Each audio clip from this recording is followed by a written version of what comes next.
నమో బుద్ధాయ. జై భీమ్. ఈరోజు అందరికీ అంటే ఈ భారతదేశంలో 75 సంవత్సరాల స్వతంత్ర భారతదేశంలో మనకు ఇటీవలే మే 14న మన సుప్రీంకోర్టు ప్రధాన న్యాయమూర్తిగా శ్రీ జస్టిస్ రామకృష్ణ గవాయ్, భూషణ్ రామకృష్ణ గవాయ్ గారు ఛార్జీ తీసుకున్నారు. ఇది చాలా అందరికీ గర్వకారణం. ఎందుకంటే ఈ భారతదేశంలో విభిన్న మతాలు, కులాలు అన్నీ సంక్లిష్టమైన భారతదేశంలో ఈ దళితులుగా పిలువబడుతున్న ఈ ఎస్సీస్ వాళ్ళకి అవకాశాలు తక్కువై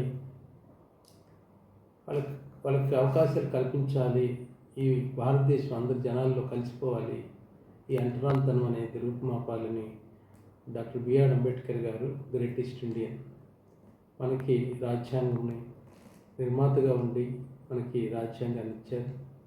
ఈ రాజ్యాంగ ఫలాలు ఈరోజు ఒక 52వ ప్రధాన న్యాయమూర్తిగా, సుప్రీంకోర్టు ప్రధాన న్యాయమూర్తిగా ఒక బుద్ధిస్ట్, ముఖ్యంగా ఇక్కడ చెప్పుకోవాల్సింది ఏంటంటే ఆయన ఒక బుద్ధిస్ట్ ఫ్యామిలీ.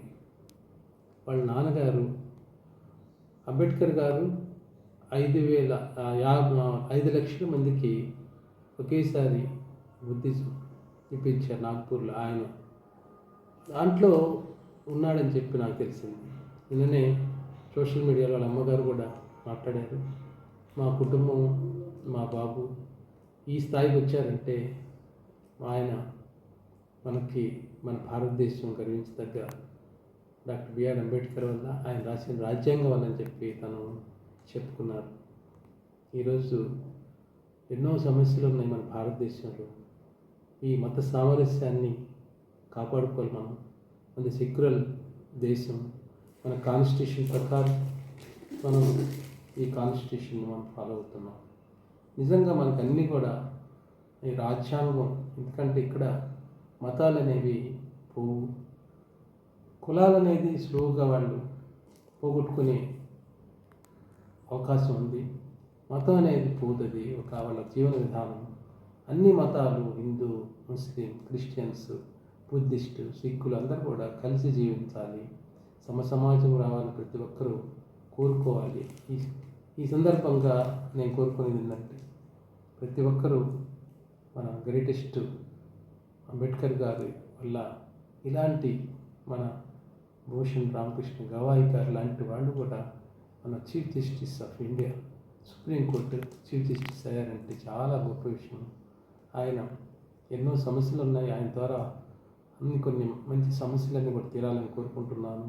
ఆ బోధికయిలో ఉన్న కాన్ఫ్లిక్ట్, బుద్ధిస్టు, హిందూ కాన్ఫ్లిక్ట్ కూడా అది కూడా తీర్చాలని చెప్పి ఆయన ఈ సందర్భంగా ప్రజలందరినీ మంచి అందరం కలిసి జీవించాలని, సమాజం ఉండాలి, స్వేచ్ఛ, సమానత్వం, సౌభ్రాతత్వంతో అందరూ కలిసి ఉండాలని చెప్పి కోరుకుంటూ ఆయనకి మరోసారి మనందరం కూడా శుభాకాంక్షలు తెలియజేయాలి. అందరూ సంతోషంగా ఉండాలని కోరుకుంటూ మీ డాక్టర్ సుధాకర్ బాబు, ప్రొఫెసర్, హెచ్ఓడి, రిమ్స్